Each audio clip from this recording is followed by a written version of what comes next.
5वां स्थान पर केंद्र शासित प्रदेश में अग्रणी है। आज जम्मू कश्मीर के लिए एक महत्वपूर्ण दिवस है क्योंकि आज हम अपनी 225वीं ऑनलाइन सर्विस का शुभारंभ कर रहे हैं। इसके तहत जम्मू कश्मीर के विद्यार्थियों को बोर्ड रजिस्ट्रेशन के लिए ऑनलाइन सहूलियत प्रदान की जाएगी। तत्पश्चात एक 2 मिनट की लघु फिल्म के माध्यम से आईटी क्षेत्र की उपलब्धियों को प्रस्तुत किया जाएगा। अब मैं निवेदन करती हूँ माननीय मुख्य अतिथि से कि वे अपने कर कमलों द्वारा 225वीं ऑनलाइन सेवा का शुभारंभ करें।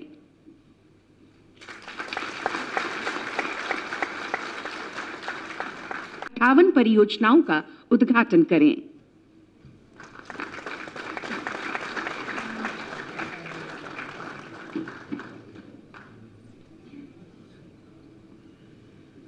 लोक निर्माण विभाग ने 1112 करोड़ की लागत से 920 किलोमीटर लंबाई की 128 सड़कें बनाने का निश्चय किया है। माननीय मुख्य अतिथि जी, अब हमारा आपसे सादर अनुरोध है कि आप अपने कर कमलों द्वारा 128 सड़कों की परियोजनाओं का शिलान्यास करें।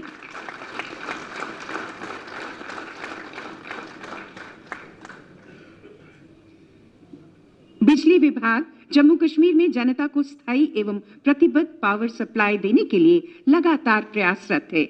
इसी श्रृंखला में 35.50 करोड़ की लागत से 10 परियोजनाएं तैयार हो चुकी हैं और 36 करोड़ की लागत से 10 अन्य परियोजनाएं तैयार करने का प्रस्ताव है। माननीय मुख्य अतिथि जी, अब हमारा आपसे अनुरोध है कि आप तैयार हो चुकी 10 परियोजनाओं का उद्घाटन एवं 10 प्रस्तावित परियोजनाओं का कृपया शिलान्यास करें।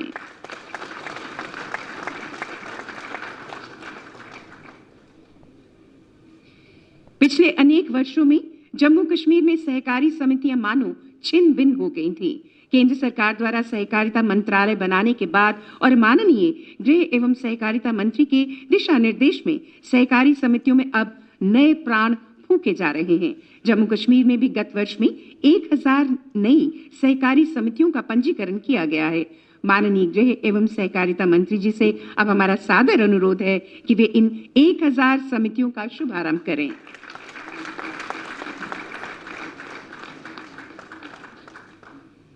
जम्मू कश्मीर केंद्र शासित प्रदेश के जिला सुशासन सूचकांक का पहला संस्करण 22 जनवरी 2022 को माननीय गृह मंत्री जी के कर कमलों से अनावरण किया गया। जम्मू कश्मीर ऐसा व्यापक जिला सुशासन सूचकांक तैयार करने वाला देश का पहला राज्य अथवा केंद्र शासित प्रदेश है। DGGI का उद्देश्य जम्मू कश्मीर के सभी 20 जिलों में लोगों की भलाई के लिए लागू किए जा रहे विभिन्न कार्यक्रमों और योजनाओं में प्रत्येक जिले के प्रदर्शन को 10 क्षेत्रों के 58 संकेतकों पर मापा जाना है। जम्मू कश्मीर ने अब जिला सुशासन सूचकांक DGGI का दूसरा संस्करण वर्ष 2021-22 तैयार किया है। माननीय मुख्य अतिथि जी से अनुरोध है कि वे DGGI 2.0 की वार्षिक पुस्तिका का विमोचन करें।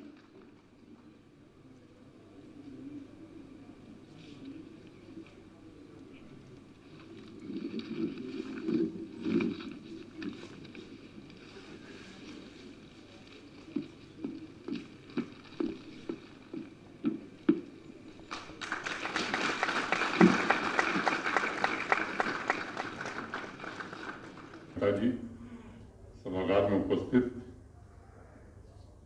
विभिन्न सामाजिक और राजनीतिक संगठनों के सम्मानित प्रतिनिधिगण, जम्मू कश्मीर प्रशासन के सभी वरिष्ठ अधिकारीगण, देवियों, सज्जनों और मित्रों, मोटे तौर पर लगभग 2200 करोड़ की परियोजनाओं का उद्घाटन और शिलान्यास अभी आपके सम्मुख जम्मू के चहुमुखी विकास के लिए आदरणीय गृह मंत्री जी के कर कमलों द्वारा हुआ है। एक एक परियोजना के विस्तार में जाने की जरूरत मैं नहीं समझता हूँ, आप सबने देखा है, लेकिन 2-3 बातों का जिक्र मैं अवश्य करना चाहता हूँ। ये भूमि सुधार के जो कानून है, मैं समझता हूँ कि एक क्रांतिकारी कदम है। और कई बार मैं कहता हूँ कि अगर महाभारत काल में जमीनों के दस्तावेज ठीक रहे होते तो 5 गांव के लिए महाभारत नहीं हुआ था। भगवान उस समय फैसला कर दिए। जम्मू कश्मीर भी अनेक महाभारत जम्मू कश्मीर में इसी जमीन के विवाद के कारण होता था। अब ये 3 भाषाओं में लगभग 85% लोग काम हमने पूरा कर लिया है। बाकी अक्टूबर तक 100% काम पूरा हो जाएगा, तो सबको अपनी जमीन के दस्तावेज हिंदी, अंग्रेजी और उर्दू में मिल जाएंगे। एक श्रीलाल शुक्ल हिंदी के बड़े प्रख्यात साहित्यकार हुए। एक उनका उपन्यास है राग दरबारी, उसमें एक पात्र है, उसका नाम है लंगड़। आप में से कुछ लोग समझते होंगे, खासतौर से उत्तर प्रदेश और बिहार में शब्द का इस्तेमाल होता है, जिसका पैर खराब था। तो उसका एक पैर खराब था, अपने लैंड रिकॉर्ड के लिए वो इतना तहसीलदार और पटवारी के ऑफिस में गया, लगा कि दूसरा पैर भी उसका खराब हो जाएगा, अंत उसको कागज नहीं मिला। अनेक संशोधन हम लोगों ने लैंड लॉज में अनेक चेंजेस किए हैं। जैसे एक यहाँ कानून था कि ऑर्चर्ड माने बगीचा लगाना है तो भी रेवेन्यू मिनिस्टर की परमिशन चाहिए, काटना है तो भी चाहिए, वो बदल दिया गया, किसी परमिशन की जरूरत नहीं। एक कानून था कि 4 कैनाल से कम जमीन वाला किसान जो है वो हाई डेंसिटी प्लांटेशन नहीं कर सकता है, उसको भी बदल दिया गया, क्योंकि सरकार की मान्यता है और बार बार प्रधानमंत्री जी कहते हैं कि जो सबसे गरीब है उसकी मदद में सरकार और प्रशासन को सबसे पहले आना चाहिए। तो एक बड़ा महत्वपूर्ण काम है जिस पर बल देते हैं गृह मंत्री जी भी, माननीय प्रधानमंत्री जी भी, कि करप्शन फ्री गवर्नेंस कैसे हो। इसलिए ये जो ऑनलाइन सर्विसेज है, आज 225 सर्विसेज ऑनलाइन कर दी गई हैं, और मेरा दृढ़ विश्वास है कि भ्रष्टाचार खत्म करना है तो सबसे उचित माध्यम टेक्नोलॉजी है। जहां आदमी का इन्वॉल्वमेंट है वहीं भ्रष्टाचार की गुंजाइश। हम कोशिश कर रहे हैं कि अधिक से अधिक टेक्नोलॉजी का उपयोग करके सामान्य आदमी की जो जरूरतें हैं, सामान्य आदमी की जो सर्विसेज है, वो अधिक से अधिक हम लोगों तक पहुंचा सकें। मोटे तौर पर मुझे लगता है कि आप सब लोग माननीय गृह मंत्री जी को सुनना चाहते हैं। मेहता जी ने काफी विस्तार से बता दिया, मुझे बताने की जरूरत नहीं है, लेकिन विभिन्न क्षेत्रों में एक जो लक्ष्य हम सबने रखा है कि भ्रष्टाचार मुक्त, भय मुक्त, नशा मुक्त और रोजगार युक्त जम्मू कश्मीर बनाना, उस दिशा में हम सब आगे बढ़ रहे हैं। और मुझे पूरा भरोसा है कि गृह मंत्री जी के निर्देशन में, आदरणीय प्रधानमंत्री जी के निर्देशन में निश्चित रूप से जम्मू कश्मीर कई क्षेत्रों में एक अपना स्थान बना चुका है और आने वाले समय में और बेहतर प्रदर्शन। हमारा मानक केवल एक, क्योंकि अभी जो रैस की बात हुई है, रैपिड असेसमेंट सिस्टम की, हमारा अप्रूवल रेटिंग हमारी 80%, और ये सामान्य बात नहीं है। और ईमानदारी से हम फीडबैक लेते हैं लोगों से। लोग अगर ये फीडबैक देते हैं कि ये सर्विस खराब है, तो मुझे लगता है कि हमें अवसर मिलता है सुधार करने का। और आप सबसे भी मैं निवेदन करना चाहता हूँ, खासतौर से जो पत्रकार साथी हैं, आपको जिन सर्विसेज में आपको लगता है कि सर्विस डिलीवरी में कोई प्रॉब्लम है, तो निसंकोच आप बताइए, हम सदैव तैयार हैं। सुधार की गुंजाइश हर समय होती है, कोई भी पूर्ण नहीं होता है, पूर्णांक कहीं नहीं होता है। मैं इतना ही निवेदन करके पुनः एक बार आप सबकी ओर से माननीय गृह, आबादी का मानक 500 था, तो हिली स्टेट्स के लिए 250। देश भर में ये योजना मार्च में बंद हो गई। जम्मू कश्मीर के ढेर सारे गांव बच गए जो सड़क से नहीं जुड़े थे, जिनकी आबादी 250 से ज्यादा थी। मैं आभारी हूँ माननीय गृह मंत्री जी का, जिनके हस्तक्षेप के कारण और माननीय प्रधानमंत्री जी के कारण एक फैसला किया भारत सरकार ने कि जम्मू कश्मीर के भी जितने 250 के आबादी के गांव हैं उन्हें सड़क से जोड़ा जाएगा। PMGSY के अंतर्गत एक विशेष प्रावधान किया गया, जिसमें आज कई सड़कें आपके सम्मुख, किसी का उद्घाटन हुआ है, किसी का शिलान्यास। बिजली का जिक्र मैं जरूर करना चाहूंगा। पिछले 2 वर्षों में हमारी ट्रांसमिशन कैपेसिटी हो या डिस्ट्रीब्यूशन कैपेसिटी हो, भारी मात्रा में हमने वृद्धि की है। क्योंकि कार्यक्रम जम्मू में, इसलिए जम्मू का मैं जिक्र करना चाहता हूँ। यहाँ का जो मदर फीडर है गलगनी, 15 साल से जहाँ से पूरे जम्मू रीजन को बिजली सप्लाई होती थी, वहाँ का ट्रांसफार्मर जल गया था और 15 साल से वो नहीं बदल सका। अनेक ऐसे काम हम लोगों ने पिछले 2 वर्ष में पूरे किए हैं, जिसके कारण आज हम कह सकते हैं कि जम्मू में पर्याप्त मात्रा में बिजली हम दे रहे हैं। एक दूसरा तथ्य मैं आपके ध्यान में लाना चाहता हूँ कि अभी एमनेस्टी स्कीम हम लोगों ने शुरू की है। मैं सबसे निवेदन करना चाहता हूँ, ये डोमेस्टिक कंज्यूमर्स के लिए है, मैं सबसे निवेदन करना चाहता हूँ कि काफी विशद चर्चा के बाद 12 इंस्टॉलमेंट में आपको पेमेंट देना है। सरचार्ज, इंटरेस्ट पूरा सरकार ने माफ कर दिया। ये गोल्डन अपॉर्चुनिटी। मैं आप सबसे निवेदन करना चाहता हूँ कि आवश्यक है कि अगर बिजली चाहिए, सेवाएं चाहिए, तो हमें भुगतान करने की आदत डालनी पड़ेगी। दूसरी बात, अगल बगल के जो भी राज्य हैं, पंजाब, हरियाणा, हिमाचल, सबसे सस्ती बिजली जम्मू कश्मीर में मिलती है। बावजूद इसके जो लोग समर्थ हैं, वो अगर बिजली का भुगतान नहीं करेंगे तो मुझे लगता है ये व्यवस्था ज्यादा दिन तक नहीं चल सकती। मेरा विनम्रता पूर्वक आप सबसे आग्रह, सभागार में सभी वरिष्ठ जन बैठे हैं, जो गरीब आदमी है मुझे समझ में आता है कि उसके लिए सरकार कोई व्यवस्था करे, लेकिन जो लोग समर्थ हैं वो भी बिजली का बिल न दें और बिजली चाहिए, मैं समझता हूं कि उचित नहीं। जल जीवन मिशन में अभी कई परियोजनाओं का शुभारंभ माननीय गृह मंत्री जी ने किया है। आप सबको मालूम है कि पहले ही जितने स्कूल हैं, हेल्थ इंस्टीट्यूशंस हैं, आंगनबाड़ी सेंटर्स हैं, इन सबको पहले ही हम लोगों ने 100% सैचुरेट कर दिया है। अब इस साल लक्ष्य में रखा है कि हर घर नल में, हर घर तक पानी पहुंचाने का काम हम पूरा करेंगे। आप सभी को मेरा नमस्कार। आप भी बैठ जाइए भैया। आज सुबह से जम्मू क्षेत्र के दौरे पर मैं हूं। शुरुआत मां वैष्णो देवी के आशीर्वाद से, नवरात्रि के अंतिम दिन यहाँ आशीर्वाद लेकर आप सबके बीच में आया हूं। और जम्मू ये मंदिरों का शहर है और आज दौरे की शुरुआत माता वैष्णो देवी के मंदिर से हुई है, मेरे लिए बहुत सौभाग्य का विषय है। तो अभी ही कई सालों से जम्मू क्षेत्र के लोग एक बात की मांग करते थे कि महाराजा हरि सिंह की जयंती पर जम्मू और कश्मीर में छुट्टी रखा जाए, क्योंकि हम सब जानते हैं कि महाराजा हरि सिंह के कारण ही आज जम्मू कश्मीर भारत का अभिन्न अंग है। मैं श्री मनोज सिन्हा जी को बधाई देना चाहता हूं कि इन्होंने ये शुभ कार्य की शुरुआत अभी ही 23 सितंबर से शुरू किया है, तो बहुत बड़ा काम उन्होंने किया है।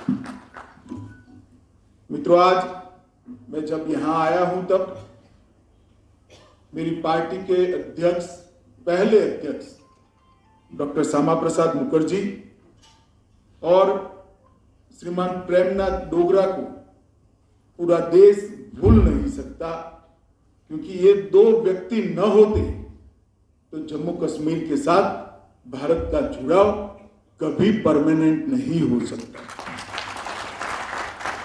इसी जम्मू कश्मीर में धारा 370 को समाप्त करने के लिए सबसे पहला बलिदान देने का काम डॉक्टर श्यामा प्रसाद मुखर्जी ने किया और प्रेमनाथ जी की अगुवाई में यहां पर एक आंदोलन चला, जिसने कुछ और सोच कर बैठी हुई सरकार को झंझोड़ कर रख दिया कि उनकी हिम्मत न चली जो मन में थे वो करने की।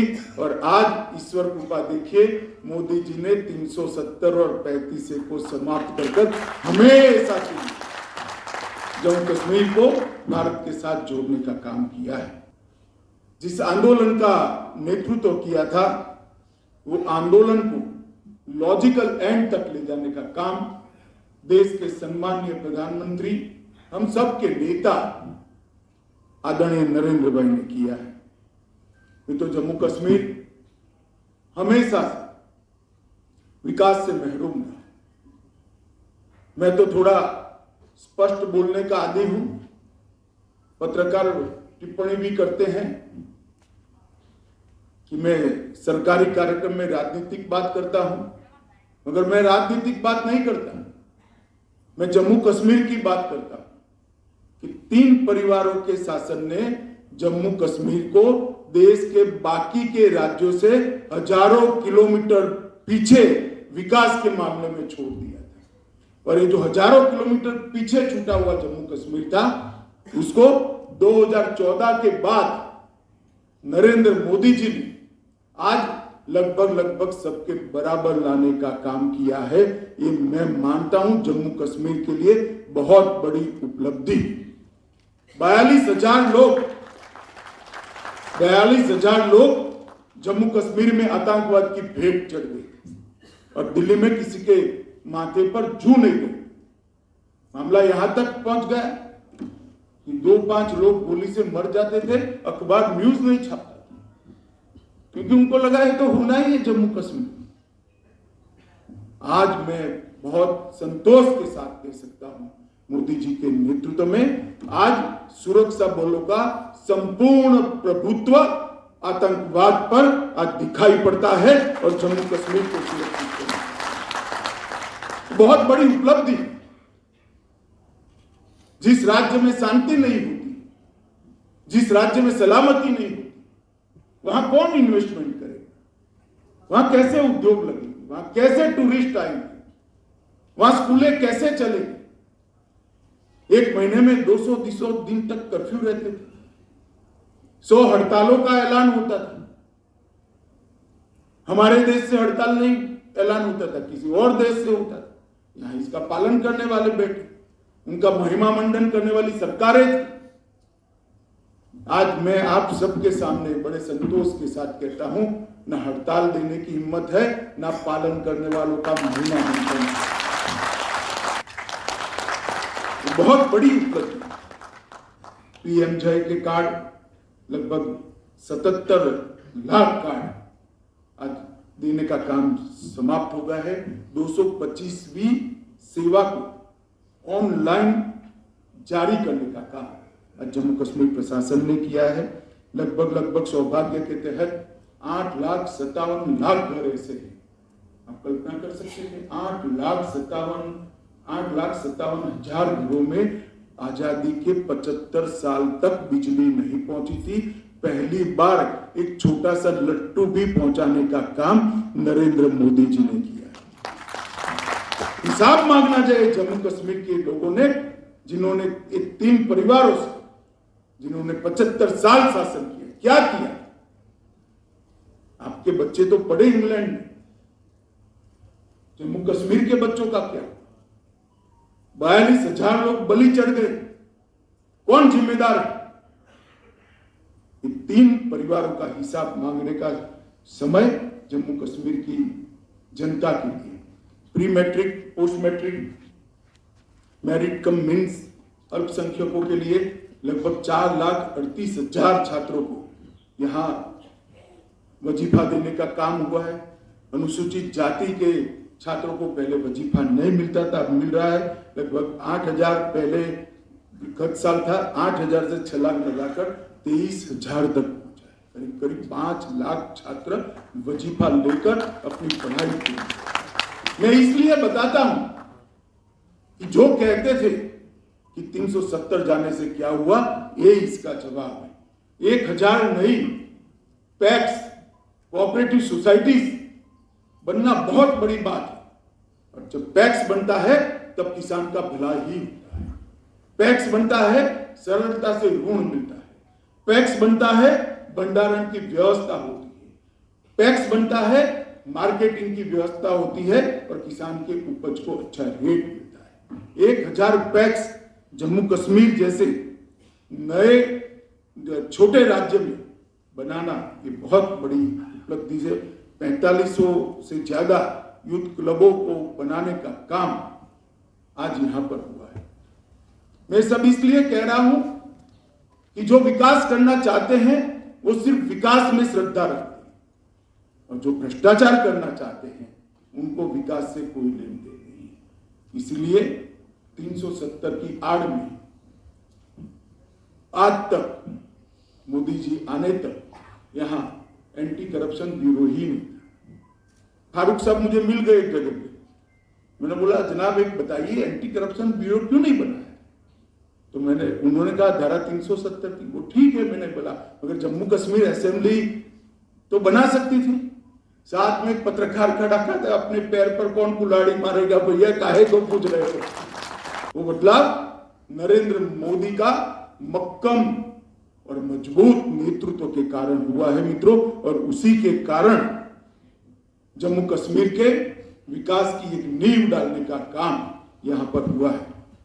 आज के कार्यक्रम का ही उदाहरण लीजिए, 263 परियोजनाएं और करीब 2,000 करोड़ की परियोजना। कल मैं कश्मीर जाऊंगा, घाटी में जाऊंगा, वहां पर भी करीब इतने रुपयों की परियोजना का या तो लोकार्पण है या भूमि पूजन। पहले जमाने में 1 साल का बजट नहीं होता था, यहां हर महीने का कार्यक्रम इतने हजारों करोड़ का है। ये जो अंतर है, वो अंतर यहां शांति प्रस्थापित हुई, या भारत के साथ जो जुड़ाव का कोई कंफ्यूजन अब नहीं रहा है, इसके कारण ये अंतर आया है। मैं आज जो लोग संसद के अंदर जब धारा 370 का बिल लेकर गया, भाषण कर रहे थे इससे क्या होने वाला है, मैं उनको कहने आया हूं 27 लाख लोगों को 5 लाख तक का स्वास्थ्य का पूरा खर्चा आज माफ हो गया है ये धारा 370 के। दलितों को, आदिवासियों को, महिलाओं को उनके अधिकार मिले और 58% स्कूलें और आंगनवाड़ी तो सबकी सब, मगर 58% घरों में नल से जल पहुंचाने का काम ये पहाड़ी क्षेत्र में भी जम्मू कश्मीर में समाप्त। और हमें भरोसा है, अभी कहा एलजी साहब ने, इसको 100% जल्दी ही कर दें। और मित्रों, ये कल्पना नहीं कर सकते थे कि जम्मू कश्मीर में सर्दी में लाइट बंद न हो। आज जम्मू कश्मीर ने 2 सर्दियां देख ली है जहां 24 घंटा लाइट आप लोगों के घर में। तो बहुत बड़ा परिवर्तन है। और मैं इसलिए कह रहा हूं कि डेमोक्रेसी, ये परिवर्तन का स्वागत जब जनता करती है तभी डेमोक्रेसी मजबूत है। जिन 3 परिवारों ने जम्मू कश्मीर के अंदर आतंकवाद, पिछड़ापन और जम्मू कश्मीर के अंदर विकास की जगह अलगाववाद की राजनीति के पौधे को जल डालने का काम किया है, ये 3 परिवारों को पहचानने की जरूरत है। जम्मू ने भी पहचानना चाहिए, घाटी के लोगों ने भी पहचानना चाहिए। और मुझे कोई संकोच नहीं है बोलने में, क्योंकि मैं जो कह रहा हूं वो सत्य है, मैं जो कह रहा हूं वो हकीकत है। इसलिए मैं मुखर कर कहना चाहता हूं। मित्रों, शहरी विकास विभाग की लगभग 14 परियोजनाएं 33 करोड़ रुपए की, ढेर सारा लगभग 402 करोड़ रुपए का 48 सड़कों का निर्माण हुआ है। 168 करोड़ की लागत से जल जीवन मिशन, जो मैंने कहा हर घर को जल पहुंचाना, 41 योजनाएं शुरू हुई है। 1112 करोड़ से जम्मू के हर गांव को रोड से जोड़ने का कार्यक्रम शुरू हुआ है। इस प्रकार के ढेर सारे काम। इसके साथ साथ ई पासबुक, मैं आश्चर्यचकित हूं, जम्मू कश्मीर के अंदर अपनी प्रॉपर्टी का दस्तावेज आप ऑनलाइन प्राप्त कर सकते हो, किसी को 10 रुपया भी देने की जरूरत नहीं है। मित्रों, ये बहुत बड़ी प्रशासन की उपलब्धि है। एंटी करप्शन ब्यूरो ही 73 साल तक इस राज्य में नहीं रहा। जिसको करप्शन करना है वो करो, कोई पकड़ने वाला है ही नहीं, कानून ही नहीं। अब इस प्रकार से शासन चलाया, जिसके कारण जम्मू कश्मीर का डेवलपमेंट, जम्मू कश्मीर की बात करते, कश्मीरियत की बात करते, पहली बार मोदी जी ने कश्मीरी, डोगरी, उर्दू, हिंदी, इसको यहां प्रस्तावित भाषाओं की, शासन की भाषाओं की मान्यता देने का काम किया। जो कश्मीरियत की बात करते हैं आपने अब तक नहीं किया, क्योंकि आपके मन में डर था कि भाषाओं में अगर शासन चलेगा तो लोग पढ़ लेंगे तो पूछेंगे तो हमारे पास तो जवाब ही नहीं। तो इससे तो अच्छा है कि अंग्रेजी में चलता रहे। मगर मित्रों, भाषा प्रशासन की अगर स्थानीय होती है तो प्रशासन जवाबदेह बनता है। लोग जब प्रशासन को समझते हैं तो 5 सवाल पूछते हैं, जो भी बैठा है उसको, उनका अधिकार है जमहूरियत पे, और ये अधिकार देने का काम नरेंद्र मोदी जी ने किया। मित्रों, आप सबको मैं पूछना चाहता हूं, मन से बताना, मैं देश का गृह मंत्री हूं, आपके सामने खड़ा हूं इसलिए नहीं। पहले आए दिन पत्थरबाजी की घटनाएं होती थी, अखबार वालों ने छापना भी छोड़ दिया था। अब दिखाई पड़ता है कुछ? जरा जोर से तो बोलो, क्यों भाई, अब क्यों नहीं होता है? करवाने वाले ही वहां बैठे थे, वो चले गए, रोकने वाले अब बैठे हैं, इसलिए नहीं। ये परिवर्तन को समझना पड़ेगा। ये परिवर्तन जब तक हम नहीं समझेंगे कुछ नहीं होगा। वही हुर्रियत है अभी, कुछ नहीं होता सर। ना जुलूस निकल रहे हैं, ना पत्थरबाजी हो रही है, क्योंकि कठोरता के साथ विकास के रास्ते पर नरेंद्र मोदी सरकार आगे जा रही है। अलावा है मोदी जी ने युवाओं के हाथ में पत्थर और AK-47 की जगह कंप्यूटर और रोजगार देकर कश्मीर के युवाओं को आगे बढ़ाया।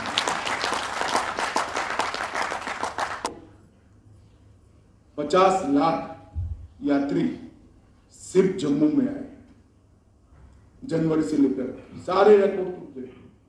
घाटी में भी 6 लाख का रिकॉर्ड था, आज 6 लाख की जगह 22 लाख लोग घाटी में पहुंचे। क्या है, टूरिज्म से घाटी के युवा का भला नहीं होगा, जम्मू के युवा का भला नहीं होगा? रोजगारी तो यहां के युवा को ही मिलेगी। ये काम नरेंद्र मोदी जी की सरकार ने किया है। वंचितों को अधिकार देने का काम किया है। डोमिसाइल कानूनों में बदलाव लेकर हमने काफी लोगों को अन्याय जो होता था उसमें उनको मदद करने का काम किया है। प्रवासी और शरणार्थियों का पुनर्वसन का भी काम किया है और लगभग 5300 परिवार को 5 लाख तक की 5.5 लाख तक की सहायता भी नरेंद्र मोदी सरकार ने करी। जहां तक जम्मू का सवाल है, ढेर सारे विकास के काम हुए मित्रों, मैं बहुत ज्यादा कहना नहीं चाहता। लगभग प्रधानमंत्री विकास पैकेज में 80,000 करोड़ की लागत से 63 परियोजनाओं का प्लानिंग हुआ है। लगभग हाइड्रो पावर इलेक्ट्रिसिटी में 4,287 करोड़ की लागत से अलग अलग प्रोजेक्ट गति में है। कार कीरू का प्रोजेक्ट गति में है। कार 4600 करोड़ की लागत से चल रहा है। शाहपुर कुंडी 2793 करोड़ की लागत से होगा और 11,908 करोड़ का ऊर्ज बिजली का योजना भी अब हम शुरू करने जा रहे हैं। मित्रों, इतना सारा विकास का काम पहले किसी ने नहीं किया जो नरेंद्र मोदी जी ने किया है। और औद्योगिक विकास के लिए मैं कहना चाहता हूं कि 2020 के पहले 47 से 2020 तक 15,000 करोड़ का इन्वेस्टमेंट आया था। अब तक मैं आज 2020 से 22 तक की बात करता हूं, 2 साल में 56,000 करोड़ रुपए का इन्वेस्टमेंट। जेल का निर्माण भी शुरू किया है। आतंकवाद के महिमा मंडन करने वाली पूरी जेल को कठोरता के साथ सब समाप्त करने का काम किया है और आतंकवाद के पर 0 टॉलरेंस की हमने नीति चुन कर आतंकवाद के समर्थक जो प्रशासन में बैठे थे उनको भी आइडेंटिफाई कर निकालने का काम किया। आज हमारी पुलिस को किसी को पूछना नहीं है कि दहशतगर्द है तो क्या करें। पुलिस को सब प्रकार की छूट, सरेंडर होता है माइक में बोलते हैं, सरेंडर होता है तो पकड़कर जेल में डालते हैं, गोली चलाते तो पुलिस भी गोली चलाती है। किसी को पूछने नहीं जाना है। और क्यों पूछना चाहिए? दहशतगर्द के लिए जवाब जैसा उसका सवाल है ऐसा ही होना चाहिए। और जम्मू कश्मीर प्रशासन ने एक भी एनकाउंटर ऐसा नहीं है जहां पर पहले उनको सरेंडर करने का मौका नहीं, माइक पर बोलकर उनको सरेंडर करने का मौका देते हैं। मगर जब सामने से गोली आती है तो प्रशासन क्या कर सकता है, पुलिस क्या कर सकती है, सुरक्षा बल क्या कर सकते हैं? कुछ नहीं कर सकते, गोली ही चलानी पड़ती है। और जो सरेंडर होते हैं वो आज भी कानून की परिधि में अपना केस लड़ रहे हैं, प्रशासन भी लड़ रहा है। मित्रों, आतंकवादी घटनाओं में लगभग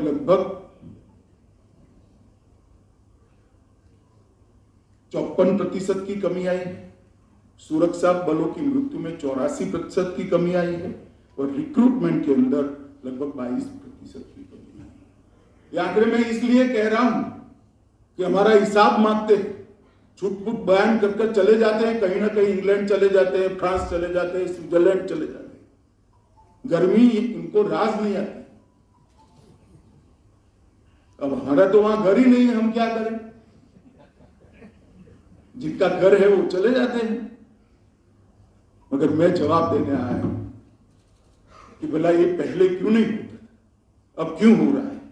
इसका जवाब आपने देना चाहिए। का उद्घाटन कराया, 56,000 करोड़ का इन्वेस्टमेंट जम्मू कश्मीर में आना और उसके लिए जम्मू कश्मीर के बच्चों को रोजगारी के लिए तैयार होना।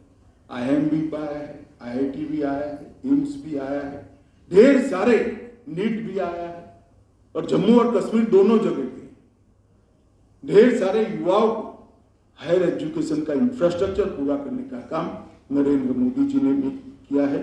मैं इसलिए ये बात आपको कहना चाहता हूं कि हम सिर्फ वादे करने वाले लोग नहीं हैं। हम करप्शन को समाप्त करना चाहते हैं, हम टेररिज्म को समाप्त करना चाहते हैं, साथ ही साथ विकास कर जम्मू कश्मीर को पूरे देश में विकास की दौड़ पर नंबर 1 का राज्य बनाना। उस दिशा में नरेंद्र मोदी सरकार जा रही है। मैं तो ढेर सारा काम है, मैं ज्यादा बोलना नहीं चाहता, मगर मेरा आप सबसे एक निवेदन है कि सरकार ने जो कुछ किया है उसको खुली आंख से जरा देखिए, क्योंकि आप खुली आंख से देखकर सरकार के काम के लिए अपना मत बनाओगे तो आने वाली जम्मू कश्मीर की पीढ़ियां फिर से ये 3 परिवारों के शासन में नहीं फंसेगी। ठीक है मेरी बात या नहीं है? तो आंख और कान खुले रखकर देखिए और योग्य निर्णय करिए। आप सबका बहुत बहुत धन्यवाद करके मेरी बात को समाप्त करता हूं।